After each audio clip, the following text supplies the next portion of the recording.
Thank you, Mr. Chairman. First of all, thank you to all of you for your service to our country. With regard to the issue surrounding Signal, I'm going to address it, but I'm going to address it in the closed session so that we can get more in depth into that issue. In the meantime, I want to direct my first question to Director Ratcliffe. As the debate continues in Washington regarding spectrum, what can you share in this unclassified setting regarding the critical nature of spectrum to national security interests generally? Thanks for the question, Senator. I know this is an issue of great interest to the Senate, and the potential auction of commercial space on spectrum. Those, as you correctly point out, the discussions about spectrum, I will start out by saying there are national security implications from such an auction were to take place to both the DoD and the IC.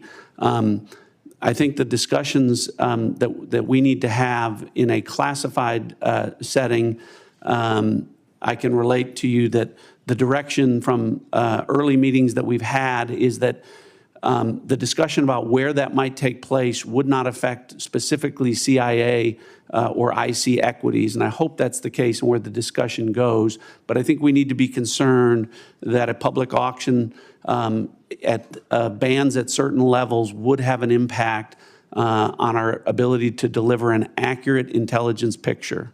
In other words, there are parts of the spectrum which simply cannot be shared with the commercial.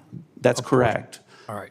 Thank you. And we can talk about the specific reasons about why in a classified setting that would cause a diminishment of our ability to deliver a good threat picture to the Commander-in-Chief. And in some cases, life or death consequences Absolutely. Involved. Thank you.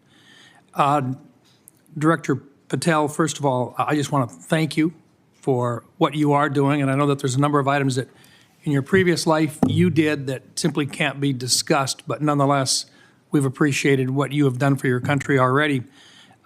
Today, I just wanted to talk to you about, we've seen a series of public news reports about ISIS threats within the United States. And there have been several successful interdictions, Oklahoma City, Philadelphia, New York. Although the question remains as to the total number of ISIS operatives who were able to breach porous borders in the months and years before policy changes in this January of 2025, to what extent is the FBI tracking operatives who remain in the United States today, and what is the FBI doing to track them down? Thank you, Senator. I appreciate your question and your comments. So the priorities at the FBI since I took over have been violent crime and national security, and this speaks directly to national security. The direction for the FBI is to track down any individuals with any terrorist ties whatsoever, whether it be ISIS or another foreign terrorist organization, and now to include the new designations of the cartels down south and elsewhere. So the FBI is utilizing our Joint Terrorism Task Force, which are situated in all 55 field offices. But the key to success there is our partnership with state and local law enforcement who have the ground level intelligence on some of these operatives. And as you've highlighted, we've already shut down numerous threats, and we've identified publicly where permissible these threats and individuals and where they're coming from.